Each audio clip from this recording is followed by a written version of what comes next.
the WACD website.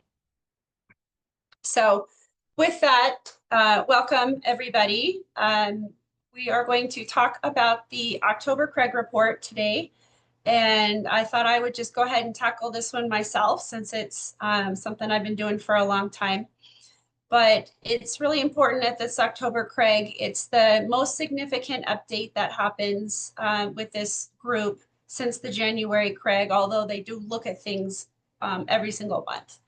And so this October update gives us an idea of where we are, what significant revenue sources have changed, what might be on the horizon for maybe possible changes.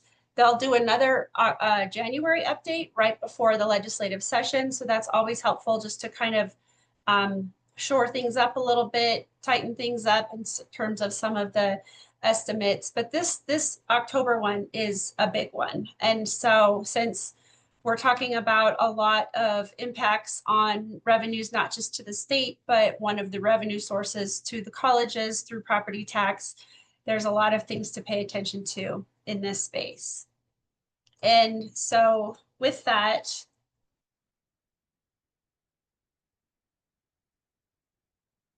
I'm trying to advance my slide. It's not advancing.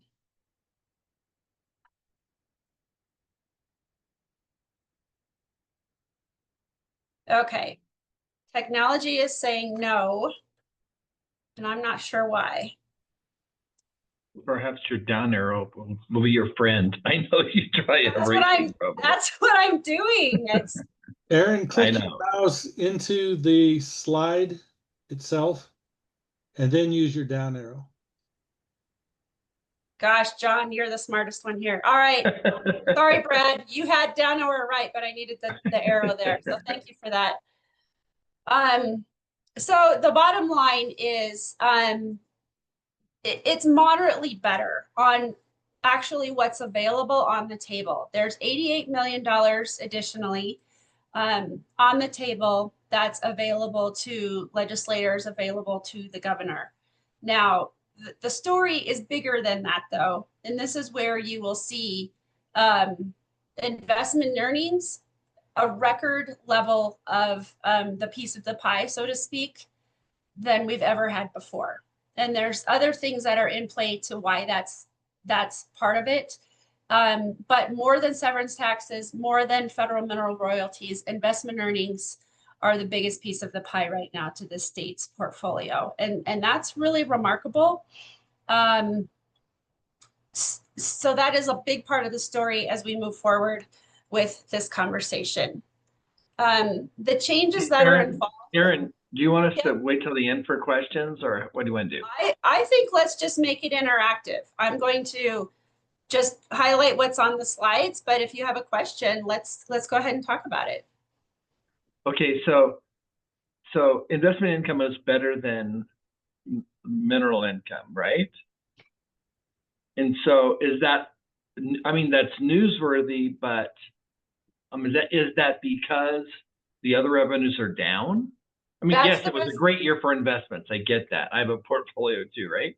But at the same time, it's a story of woe because income from minerals is low. And yes, it was a good year for investments. Is that pretty much it? There's more to the story, Dr. Tyndall. That's a good way to say it, and how I am looking at it. Because I even had, my husband said, well, the CREG report was really good, right? And I said, well, it was okay. I mean, it's always nice when it's positive and not in the negative. It's not hundreds of millions of dollars ahead, which we've seen in the past. It's tens of millions of dollars ahead. But there are factors that contribute to that, why the piece of the income piece of the pie is larger now as compared, because sales and use taxes are down for industry. I'll talk about that. Well, that's on this slide. Sales and use taxes from the industrial sector are down. So that means they are stronger from consumers rather than industry. And when they're down from industry, that's a little bit worrisome in this space. Oil prices are down, and that's due to global surplus, things like that. Winter weather hasn't hit yet. And so that's where often that January CREG can be helpful, because between October and January, some winter weather will have started to happen in parts of the country that ship our minerals out. Natural gas particularly, and oil. So we need that winter weather to hit, and that will impact the natural gas price particularly, and bring in more revenues there. Coal production has increased some, Trona has increased some, but they haven't made up for the fact that that investment income is now a bigger piece of the pie. And that really started when Cynthia Lummis was treasurer, in that emphasis with building out the investment portfolio. And there's been work ever since then to make sure that it can get stronger over the years. And then, of course, our investments in the various types of accounts that we have, not just the permanent mineral trust fund. So the investment income, is more than 20% of the budget now. It's closer to 25. That is a factor that a lot of states don't have.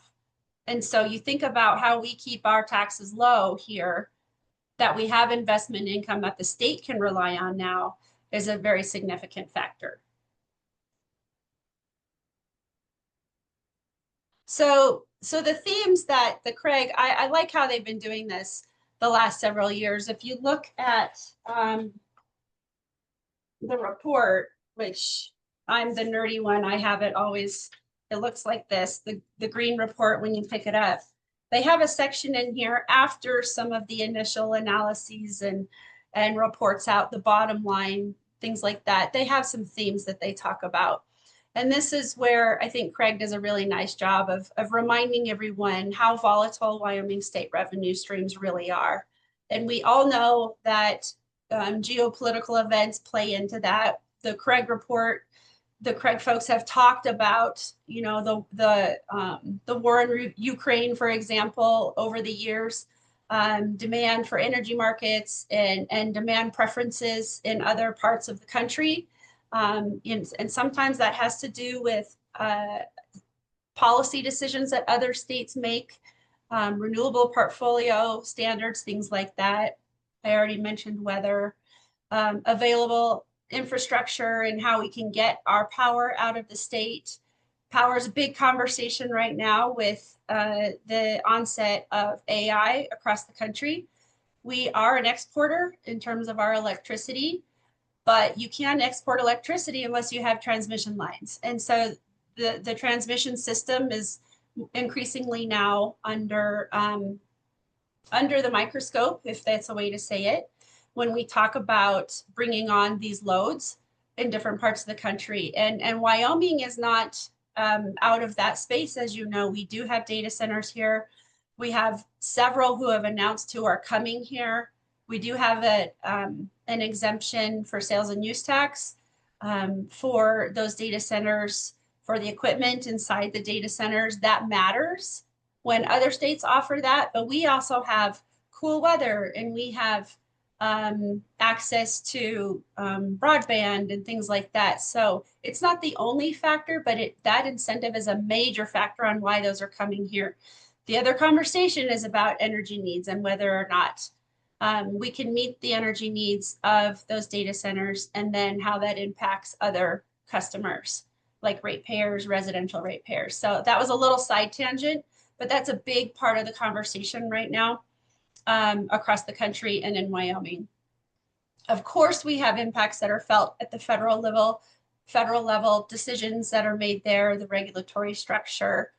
And then the fact that our extractive industries have been all over the place in the last several decades. We are the third most volatile revenue stream for a state, behind Alaska. Of course, they're number one, and they're mostly impacted by oil, and then North Dakota, and then Wyoming's behind them. The difference that we have behind North Dakota and Alaska has to do with the fact that, yes, we do have natural gas. We have drier natural gas, is the way I heard it explained, than other parts of the states. And we also have Trona. And so we have a more diverse legacy industry portfolio, and we're not as reliant on just one or two of them. But we are still reliant on those volatile industries. So nothing new there. This is something everybody knows. Aaron, Something that, on yep, that go last ahead, John. slide, it says 2016. What does that mean on the last slide on the bottom? Near-term lows in FY 2016. Does that mean, should that say 2026? Is that a near-term lows of this year? No, that does not refer to this year.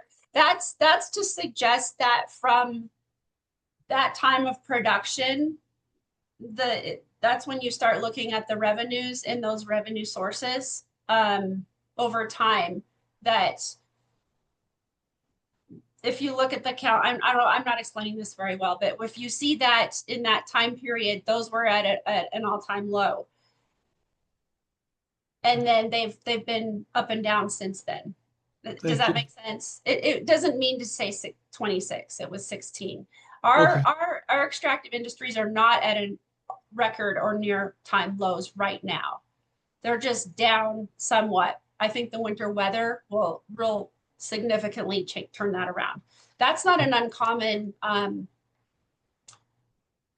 circumstance for where we are right now in October, because I mean, it's beautiful right now in Cheyenne. We need the wind to start blowing and the snow to start falling, and that will start impacting those primarily natural gas and oil revenues. Does that make sense? Yes, thank you. Okay. So something that was mentioned. So, Aaron? Yes. So follow up, isn't it that, I mean, I think you've implied this strongly, maybe even said it directly. So the spring CREG report is typically better than the fall. Isn't it historically last 6-7 years that fall is like, oh no, things aren't so great, but then they get better in spring? Is spring a little bit better than fall typically the last 5 or 6 years? It kind of depends on how you say it, Dr. Tyndall. How I've heard the heads of the CREG report talk about it is, you know, they're always cautious in their forecasting and the assumptions that they make for all of our extractive industries. That's price and production.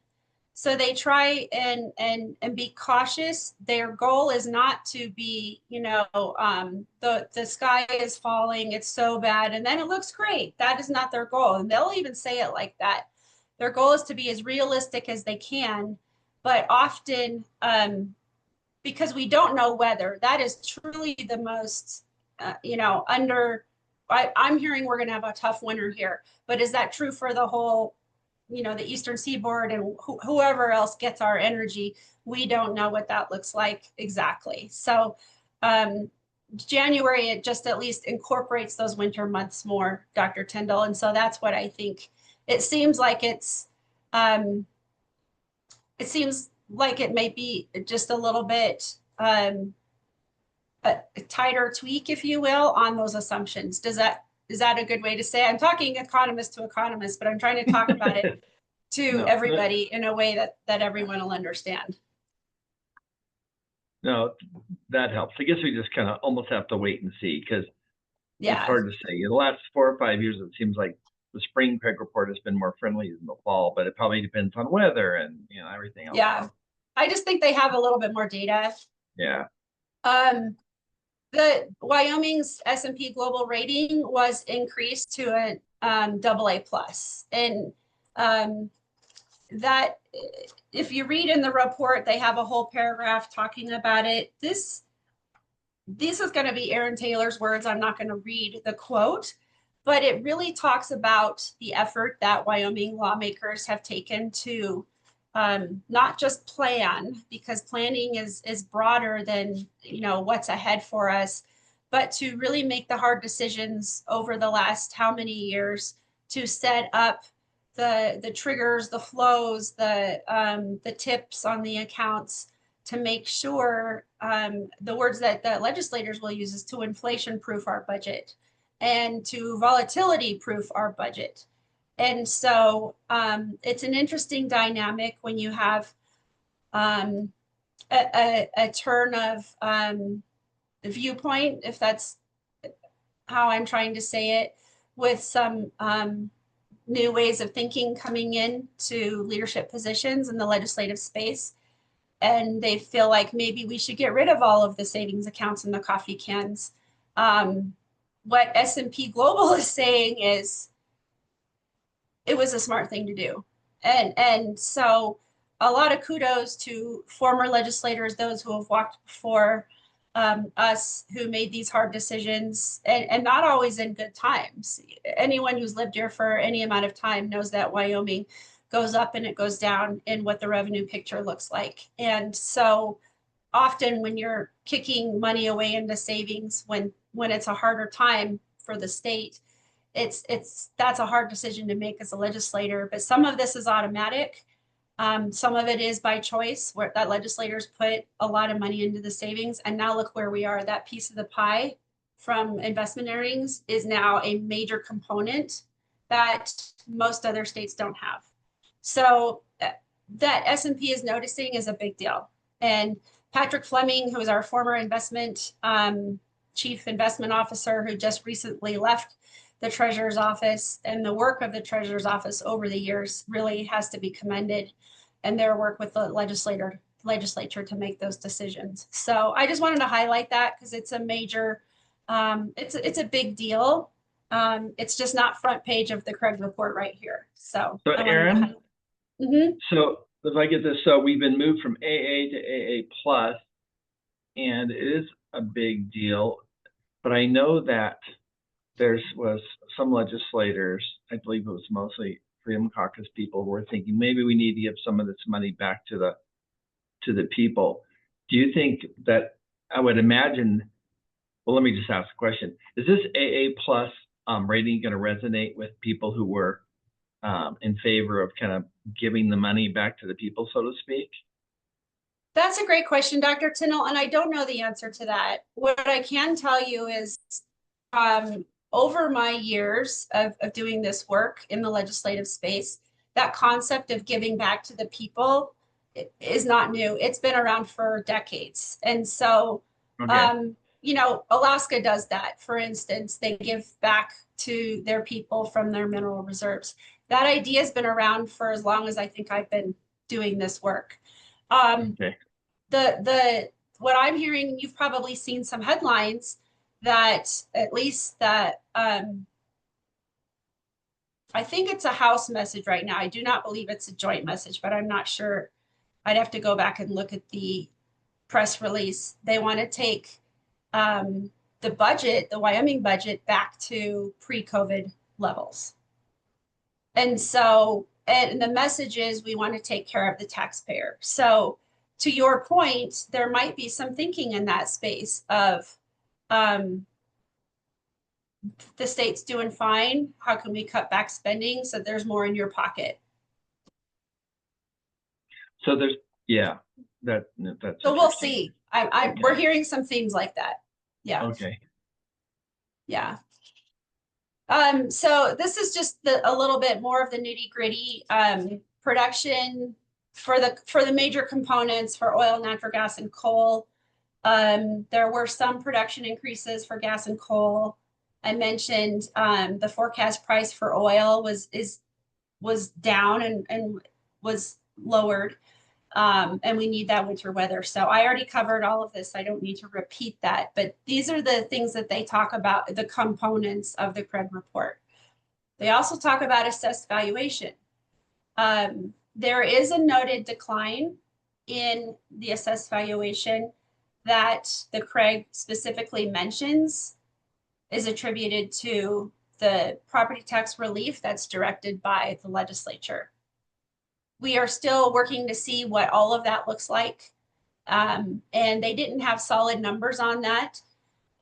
But I know that LSO is preparing that for the Revenue Committee, which meets later in November, the 18th and 19th, I believe. And so some solid numbers attached to all of those programs that the legislature put in place for property tax relief. We're finally getting to a point where we can put a number behind it. If you recall, the commission reported that it's a $14 million hit to the colleges over 2 years from this property tax relief that's been granted. But there was still the unknown of the long-term homeowner, and I think the rest of the year from maybe the cap that was put on. And so I think when we have more of that data, that number may even increase as to the impact for the colleges. I'm not sure, I don't know that, but the LSO budget officer, Don Richards, reported that that information will be forthcoming and should be ready by the time the revenue committee meets. But could you explain again that 4.1 billion number again? That's the total valuation of all property, mineral land, residential, everything across Wyoming? Overall decline, yes. Yes. Okay. So the mineral valuations declined by 2/3 of that number, and then other categories declined by 1/3. But the message is one that there's still growth. It's mostly that component of manufactured relief. It's not that those industries are sinking in their production. That's not the case. It's because of decisions made by the legislature. Okay. So the valuation is down because we've cut it. We just Yeah. Yes. Okay. Yes. Sales and use tax saw a decline. Now, this is something that isn't always the case. 11 million, it's not super significant. I mean, when you get into talking about millions, what's significant, with the CREG report, I tend to think if it's in the tens of millions, it's not super significant. Hundreds of millions, it's a significant number. But this is the first decline in sales and use tax since fiscal year 2020.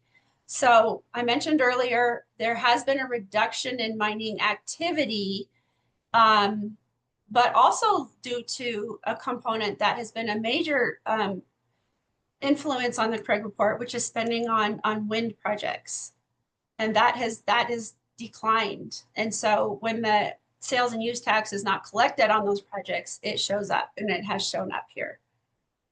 And so when the industrial side of sales and use tax is down, that means the state is seeing more of a reliance on consumer sales and use tax, which is pretty strong, you know, with our the travel industry being the #2 industry in the state. Sales and use tax is a major component of that. The parks are seeing still, you know, record numbers of visitors. All of those things are very strong. It's just an interesting dynamic that has impacted the sales and use tax this year. The investments. So I mentioned that investments is a big piece of the pie this year. One thing that I haven't talked about is realized capital gains. So the state saw record-setting, not only just the investment income, but actual realized capital gains. The CREG report does not profile those. And that has been an issue for as long as I've been doing this job. And they've even voted on it a few times to say, no, we do not believe it's the right thing to do to profile them. So when there are capital gains, those are dollars that come into the coffers that impact the spending policy accounts that we have, but they're not necessarily dollars that are on the table. For the governor can't profile them, the legislature can't profile them. They mostly impact those spending policy amounts. And so back to what I was saying with the S&P and the rating that they gave, the prior actions that the legislature took to make sure that even if we're not going to profile those realized capital gains, that there is a very well oiled machine, so to speak, with how they tip into the spending policy accounts and into the reserve accounts that are inviolate, things like that. That is, honestly, those are the smartest decisions our state has made. And that's why we can keep our taxes low. So when they're, in my opinion, and Aaron Taylor said this, no one else said this, but that's why we can have this reliance on the minerals industry. That's why we don't have an income tax in Wyoming, because of these smart decisions that were made over the decades in our legislative space. Aaron, this is Christy. Hi. I'm a little confused what you mean by that the impact spending policy amounts are well, impacted. Sorry to use the same word, but like, could you explain what you mean by that? They do impact spending policy amounts. So, Christy, that's a great question. And that is going to get us into another conversation about the yellow report, which is the fiscal profile. And I am not an expert. I've just been doing it for 20 years, and I still feel like I'm learning every time I listen to this. The page 7 on the fiscal profile lists the major funds, and this page is only added in January and October. It's not on every CREG report that we get, just in those 2 times. But it walks us through the general fund, the budget reserve account, which is actually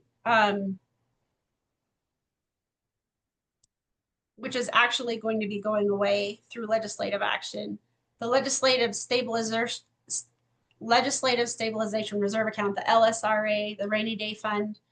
Kind of think of the general fund as the checking account and the LSRA is the savings account. And then there's the school funding program. And then there's the spending policy account, reserve account for the permanent mineral trust fund and the common school permanent land fund, which funds the schools. Those 2 policy reserve accounts have dollars in there that in some way can be accessible by the legislature, by active legislature. But if they meet the corpus, so they have tips and flows, Christy, is what I'm trying to say. When they get to a certain amount in the permanent mineral trust fund spending policy account or spending reserve account is at 5 times at 5x is what we say, what the spending policy amount is set to be, then those could flow into the permanent mineral trust fund. But they're almost like a holding account where at some point they can be accessible. The common school land fund by the end of the biennium will also be at 5x. So there's a lot of money going into savings. That's the bottom line. I don't know if I answered your question. Yeah, you gave me way more detail than I was expecting, but thank you. That's helpful for me to understand a little better. Yeah, it's tricky, and it's I've always said that every legislator should be required, and I know they are, but honestly, I don't think every legislator knows how to read, this page in particular. But you can see mine has lots of arrows and writing on it. This page is the page that says $88 million. That's available and accessible to the legislature. That's different from when they left in March. So this is kind of the spillover, because it sounds like money gets thrown into account. If it hits a certain level, like 5 times, some of it can spill out and become available. Is that kind of how it works? There's a lot of those tips and spills. There's money that goes directly into the rainy day fund, the LSRA. And 2 of those,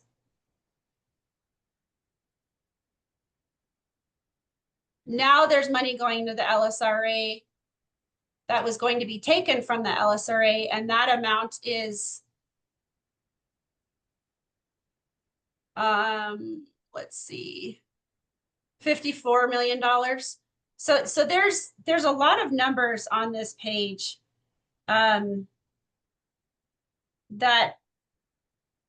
not everyone understands. This special strategic investments project account, the legislature also tried to eliminate that. The Gov vetoed it. So there's $138 million available in that account. That's called the SIPA account. A lot of like CapCon projects and things like that often come out of the SIPA. So that is available to the governor and the legislature now. So even though I say there's $88 million more than when they left in March, there's different buckets from which they can pull. And so that gets to a little bit more of why this page is really important. So quickly, there are some other components that were important as well.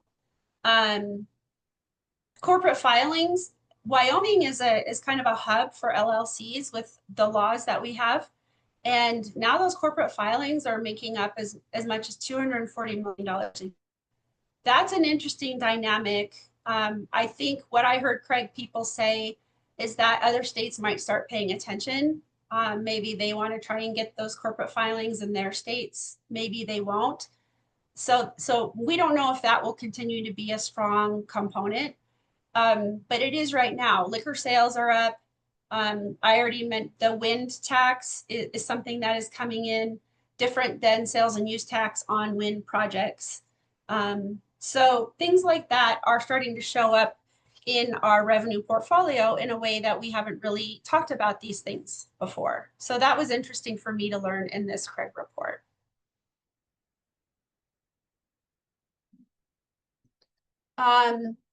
So the impact on savings, we had 504 million automatically sent to savings from, like I mentioned earlier, the sweeps that happen automatically.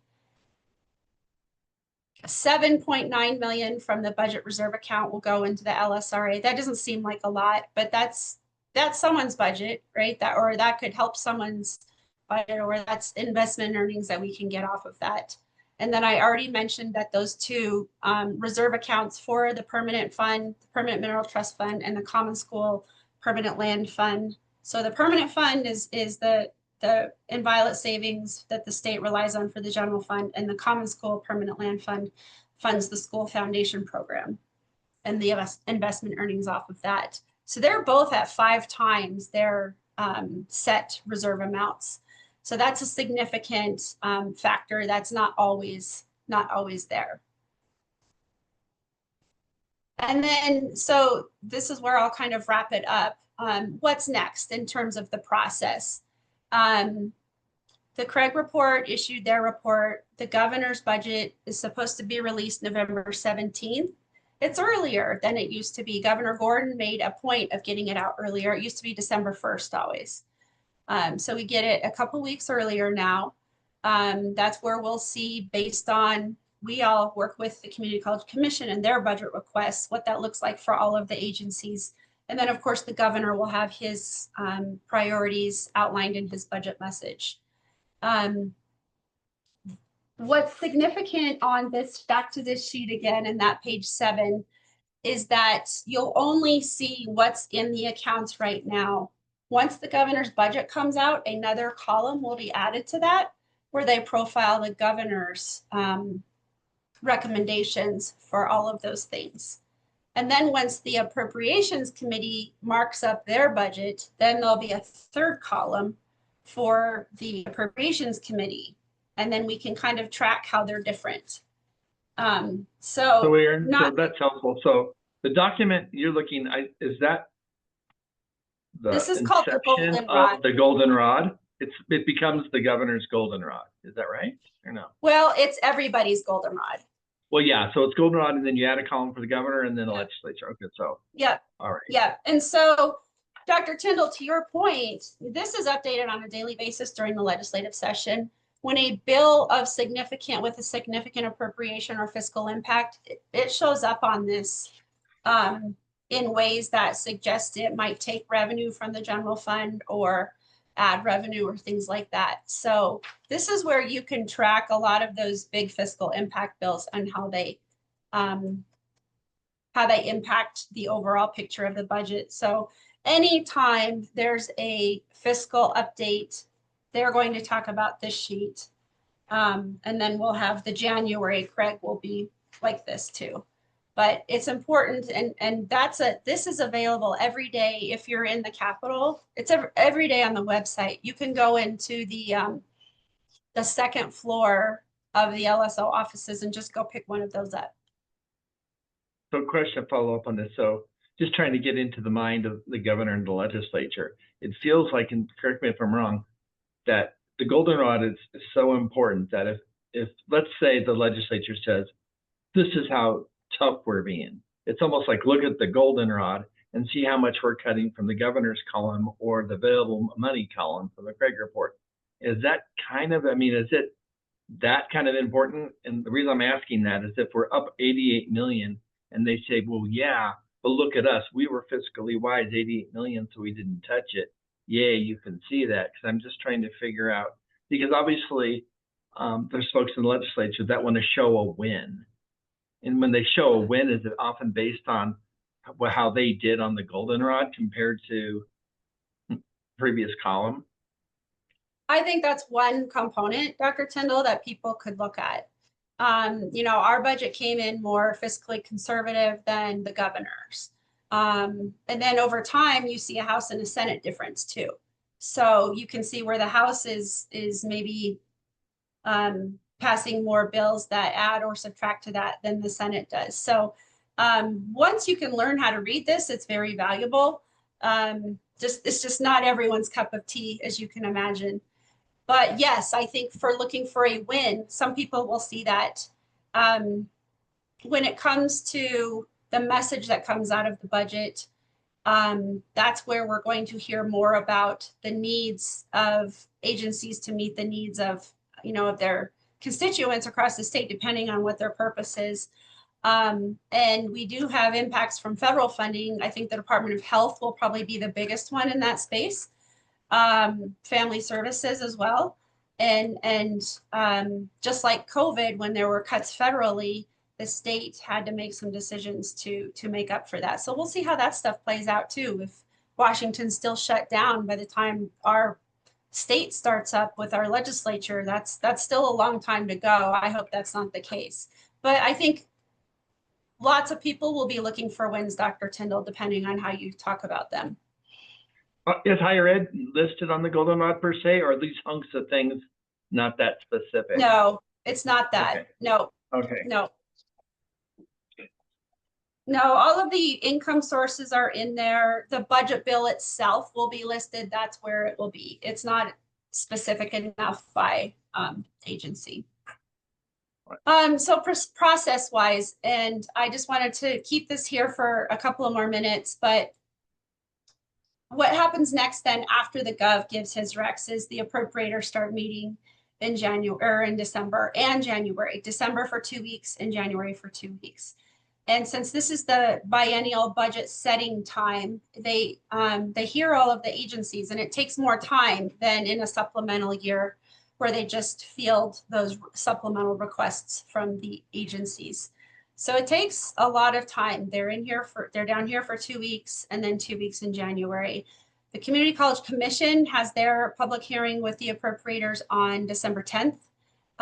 So Dr. Ballard, remind me what time that happens.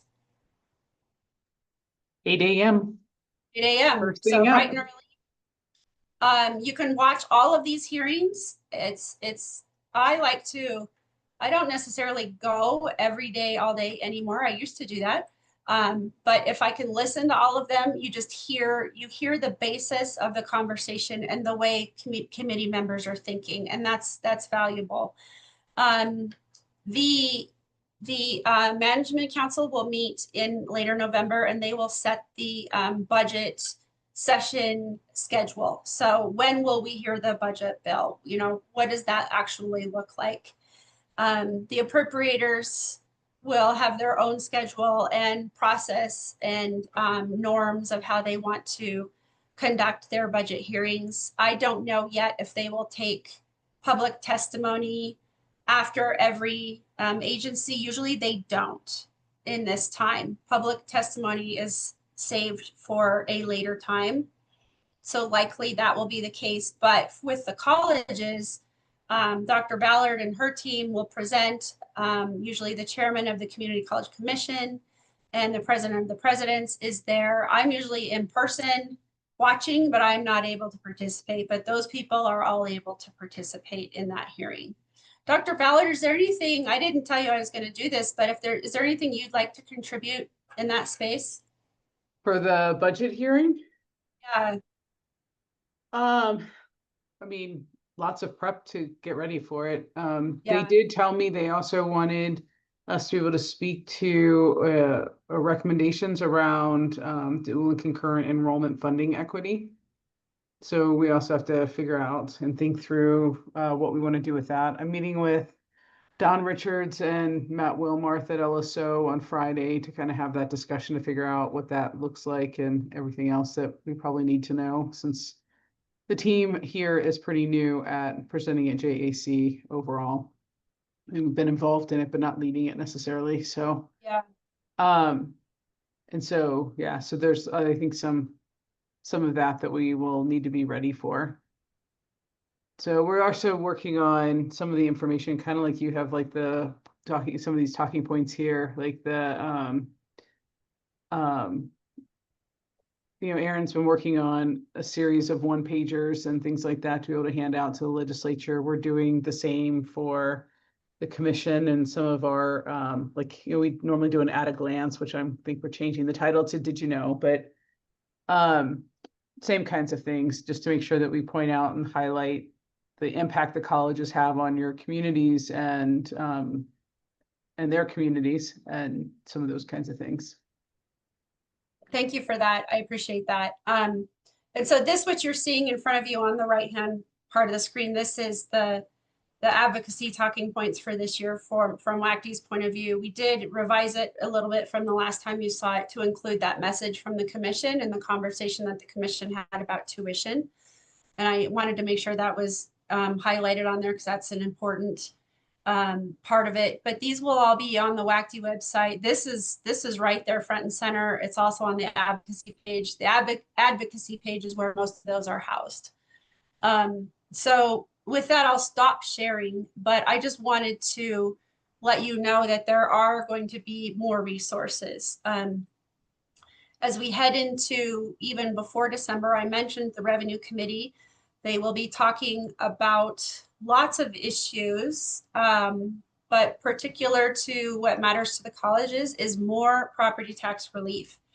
I created a document last session that lives on our website that says it's kind of a property tax 101. So and our trustee handbook that's on the trustee resources page gets into more of mill levies and what each college or what each county assesses in terms of school levies and special districts and all of that good stuff, and the colleges.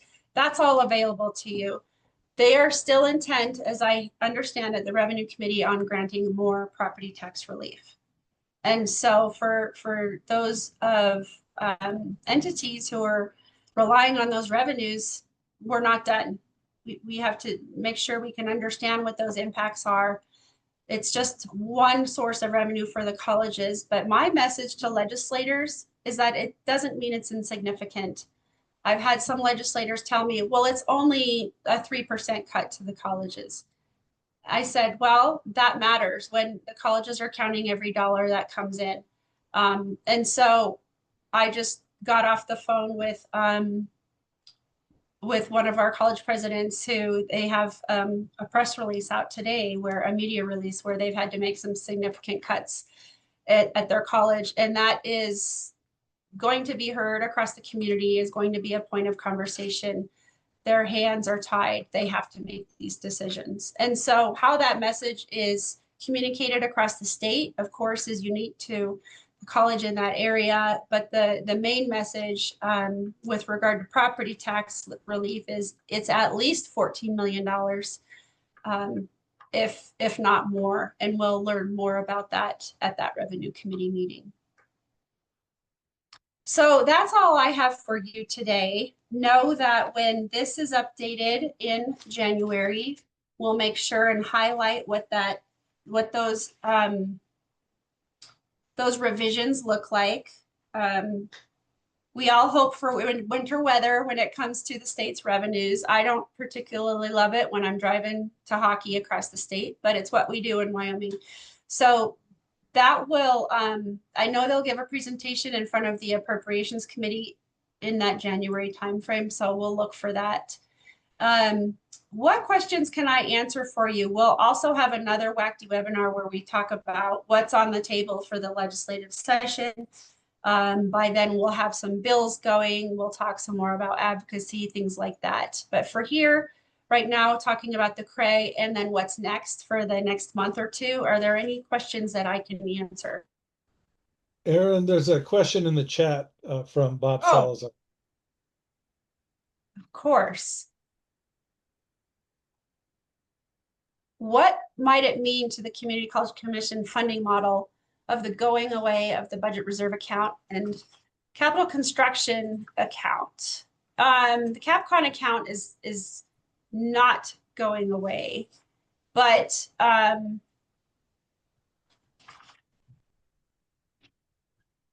going to say, and maybe call a phone a friend here, I don't think it's going to be a significant impact on the funding model. Is that a fair statement to say? Brittany, I'm looking at you on my little squares here. Yeah. So from my understanding of it, and I could be wrong, but it's more like taking a checking and a savings account and combining it into a checking account. So there shouldn't be any impact to the actual model itself. It's just where they're pulling funds from. Yeah. The goal, thank you for that. The goal of eliminating that from those who were pushing on that was to just simplify. I mean, it is, I've told you, I've been doing this for 20 plus years. It's not simple. And if we can consolidate and maybe bring some of these funds together, make it easier to understand, I think that was part of the goal. So it shouldn't impact that funding model. Aaron, excuse me, did you say that you can get the CREG report from LSO now? You can, and I know for a few years they stopped having it available, but if you're there on the day where they talk about it, at least they have a whole stack of these sitting there. So I like to get it because it's a sizable document to print, and I don't always like to print it.